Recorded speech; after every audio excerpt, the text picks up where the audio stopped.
Everybody's looking for a hero. I am not a hero. That was a part. I played the part. I'm not that man. Hands down, he was Superman from day one. I realized that if I could pull off this part, it would change my life. John Houseman said, Mr. Reeve, it is very important to become a serious classical actor. Unless, of course, they offer you a load of money to do something else. He convinced me when I first met him that he would fly. Doing things with my dad, it was all about activity and action. Riding bikes, playing soccer, skiing. My dad was very competitive, and he didn't necessarily slow down. We said goodbye, and he gave this wave. That was the last time I saw him on his feet.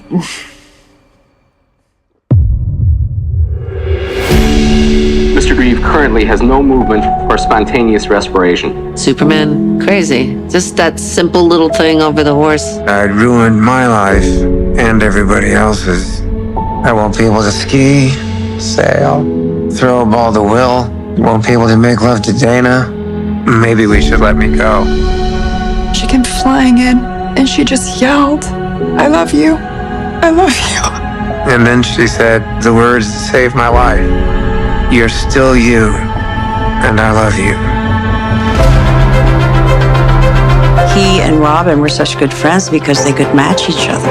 Robin also had struggles that he dealt with his whole life, and I think that they both were aware of darkness. Brother Chris is fighting like crazy. When you find people who fight like that but still keep their humanity, that gives you great hope. That is tough because I can feel him, but he can't feel me. It must have been hell for my mom, too, knowing what she had lost. I felt I needed to do something, not just for myself, but for everyone else in the same condition. The fact that Superman was in a wheelchair and was willing to go public with it was huge.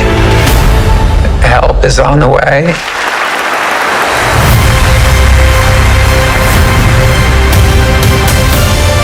The Christopher and Dana Reeve Paralysis Act. People are literally walking because of him. What is a hero? My answer was that a hero is someone who commits a courageous action without considering the consequences. Now my definition is completely different. I think a hero is an ordinary individual who finds the strength to persevere and endure in spite of overwhelming obstacles. I wouldn't have missed this for the world.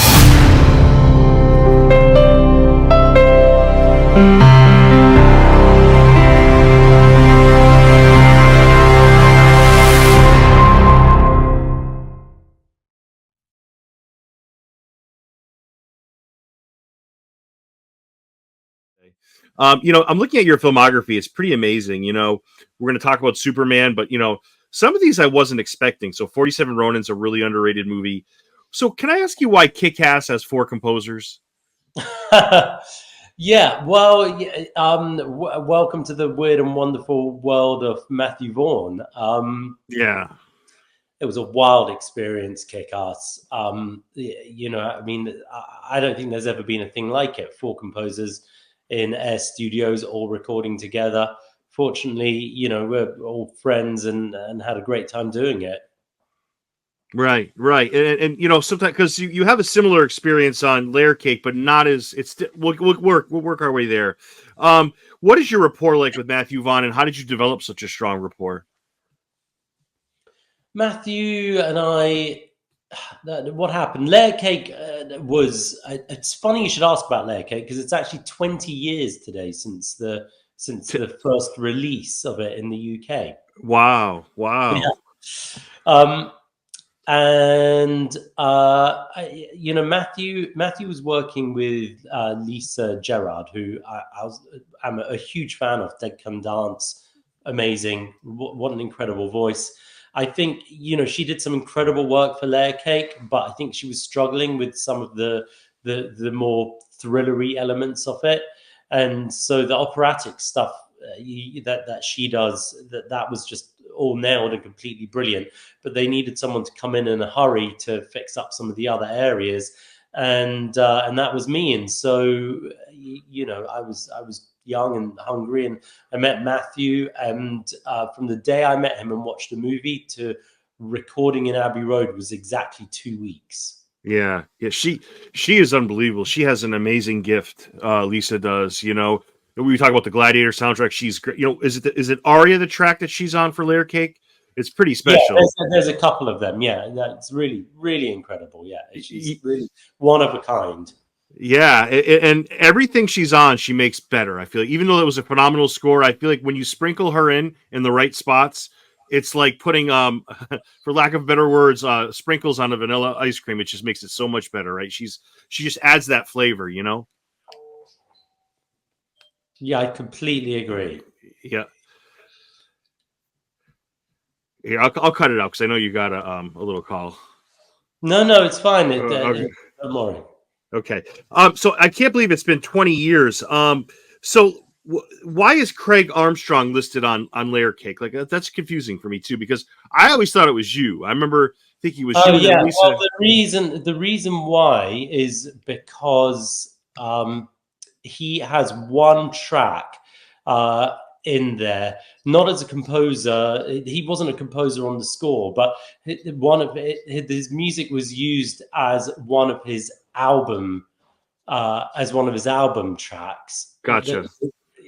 One of his album tracks was used in the score as a bit of source music, and it was always meant to be there. Yeah, and you know what? Long before I joined the project.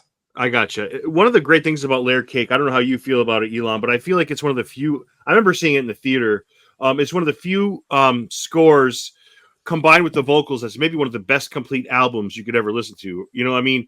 Because sometimes movies have a great vocal part to it, but not the great music composition. This one has both. Well, that's amazing. Thank you for saying that. Yeah. What did you think? Do you have any? You don't have any input on the vocal stuff that goes on into something like Layer Cake, right? Are you trusted with your perspective on that regard? Yeah, absolutely. The vocal stuff. I love using vocals in scores all the time. I think that's a really. I think it's been very underused, but it has been. More recently, it's been used increasingly, and I definitely use a vocal in the Superman score. Yeah, and I think it has to be used carefully and thoughtfully, and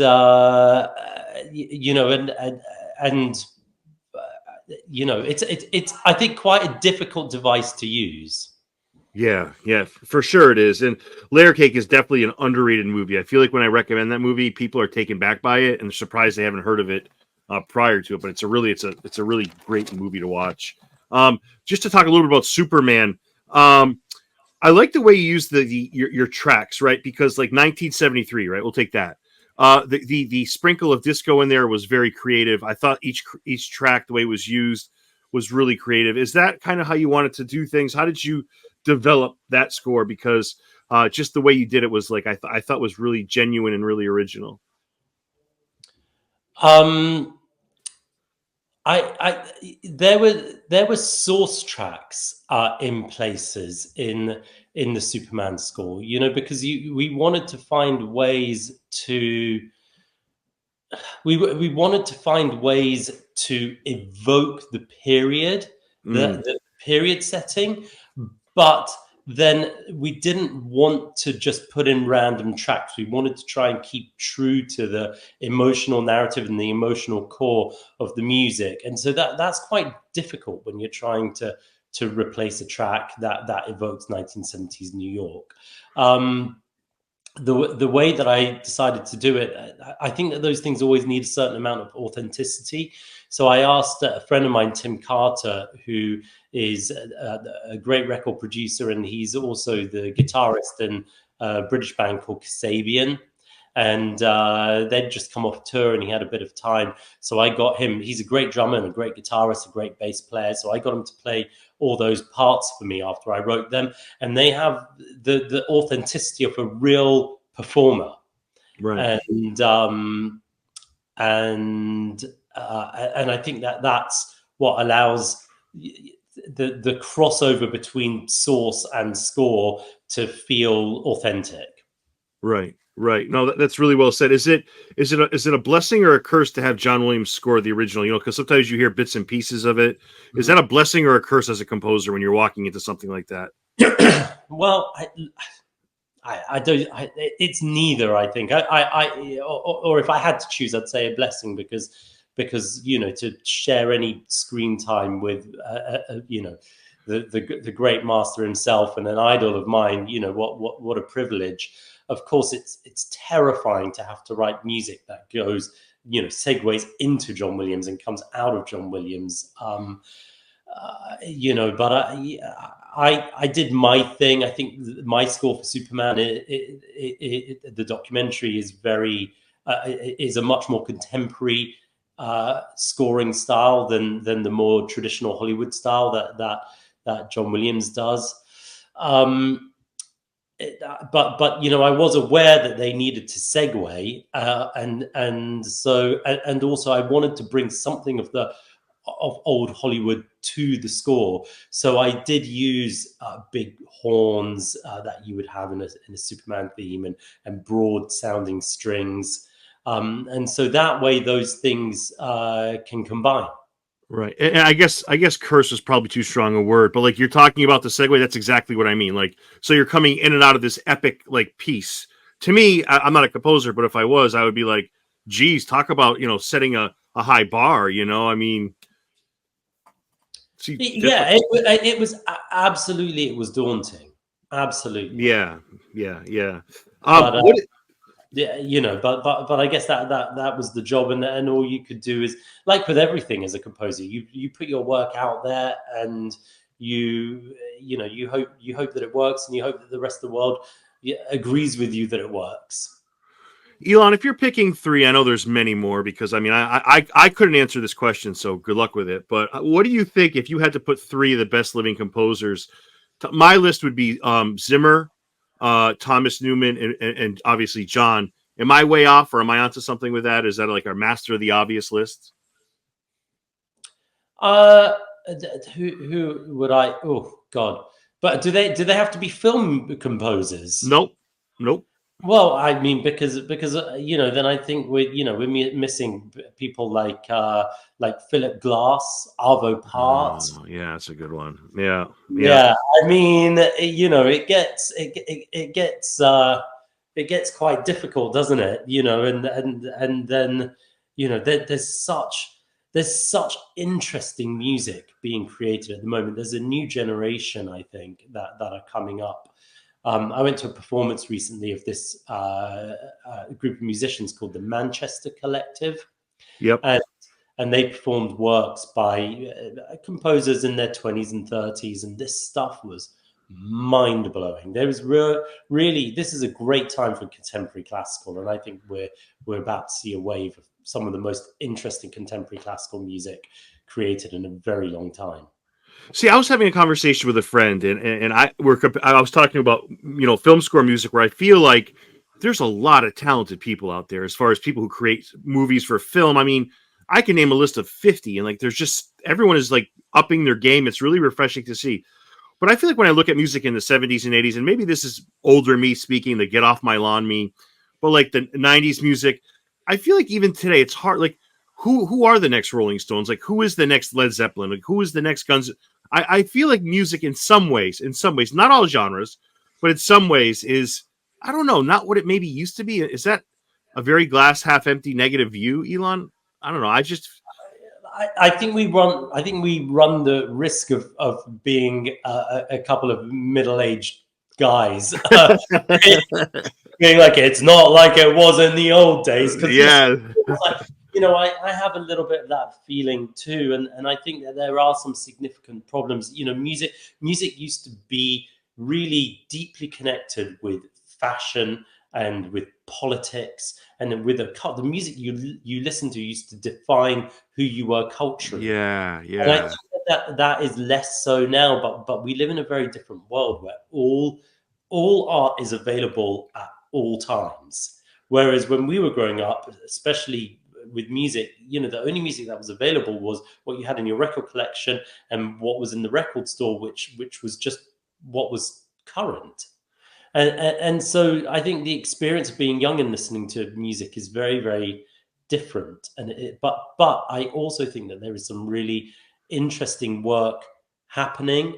I just think it's taking a slightly different form. You see, rock and roll, all art comes together when new technology meets new creativity. So the reason you have the great rock and roll bands, some of which you just mentioned, is because you have Frank Zappa and Jimi Hendrix discovering the wah-wah pedal on the East Coast and the West Coast at the same time. But now that all the electric guitar has been invented and the sounds have all been developed, so there isn't the same wave of new technology inspiring new art. There's just different things going on, and to be honest, if we fully understood it, then the young people wouldn't be doing their job right, would they? No, that's accurate. But where it gets murky for me is like R&B and like the Taylor Swifts of the world. That seems to be getting better. It's not for me. Maybe it's for my kids down the road. My daughter likes singing it. I feel like country music has gotten this big surge. But when it comes to rock and roll band, I can't name 5 bands that I would love to listen to that have come after, let's say, the year 2000. I mean, it's been a hard road for me. And maybe that's the old man. I will own that. And I don't want to come across as a hater, but for me, I just find that rock in particular has been a hard pill to swallow for me in the last few years. I think there hasn't been, since the grunge, perhaps the Britpop movement, there hasn't been a big rock and roll movement since then. Yeah, who is a vocalist that you admire as a musician? Who is somebody that you really admire? Doesn't have from any genre, any era. Gosh, that's yeah, you're putting me on the spot right now. A vocalist that I really admire.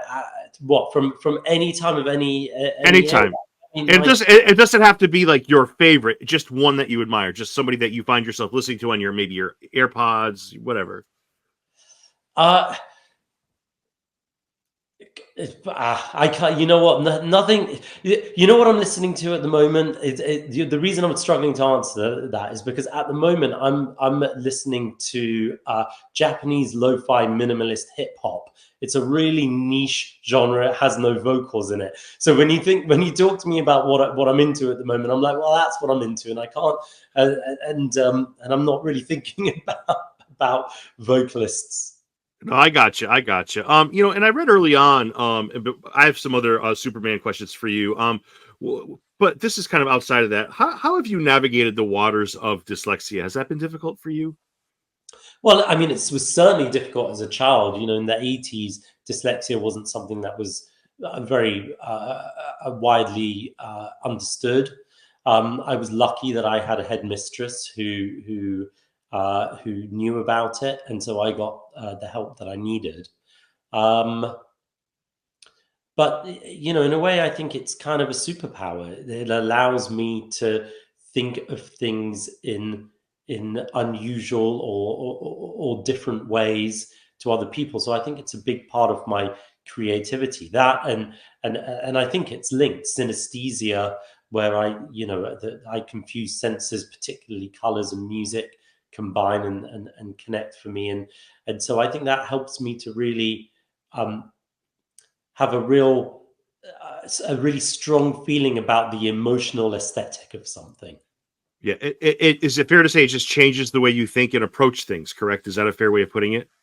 Yeah, well, I mean, it doesn't change it for me because I've always been that way. Right.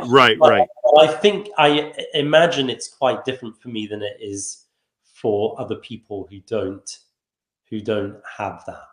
Yeah, that's a great answer. Let me ask you this: what did you come away with learning about Christopher Reeve during this, I guess, documentary? What did you come away with? I mean, I grew up with Superman. I was an 80s kid. It was the only real superhero movie at the time. And so he was always an icon for me. And the music as well. You know, I spent my childhood running around in the playground singing the Superman theme in my head, trying to fly. So all of that meant a lot to me. I guess what I learned was more about his story and what he went through, but that perhaps when he was Christopher Reeves, the actor playing Superman, he maybe was not as super a man in his own life. And after the accident, he really achieved heroic things that you could describe him after the accident as being a superman, an extraordinary man, a man who really did things that were, you know, beyond the ability of the perhaps the average human being.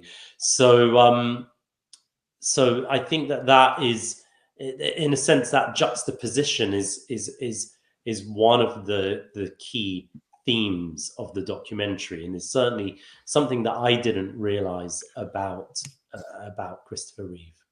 Yeah, that's a good answer. And, you know, I really feel like life can be really cruel sometimes, and like just the irony of what happened to him. And granted, he achieved many things. He definitely didn't feel sorry for himself. I mean, once he accepted things the way they were, but just the idea that Superman is spending his life that way, I don't know. Maybe that's just I don't know. I just find life to be very cruel sometimes. Is that a weird way of looking at things, Ilan? Is that kind of I don't know. I just processing that was hard for me. I think life is cruel. You know, Yeah. Nature is cruel, and our lives are just part of nature. But I think that, you know, being human allows us to see things in the way that we choose to see them, and so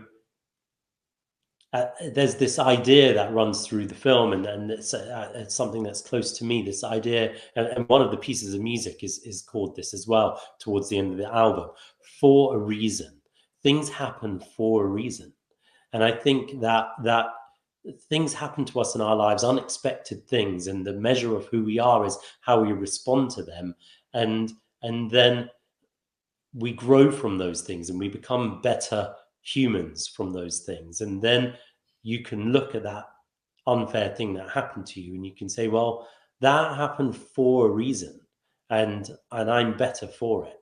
That certainly has been true for me in my life. It certainly was true for Christopher Reeve. I think that's probably quite a universal human experience.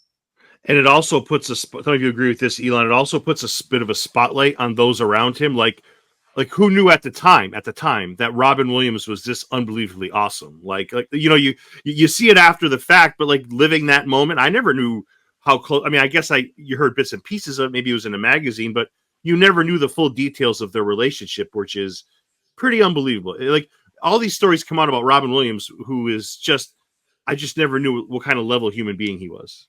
Yeah, me too. I had the great privilege of meeting him once. I worked on a movie when I was an assistant. A composer that was scoring that I worked for was scoring a movie he did called Jacob the Liar. It was a small yeah. And he came to the studio, and I got to shake his hand and say a few words to him, and just be around him for the day. And so just from that, you could tell what a warm and wonderful human being he was.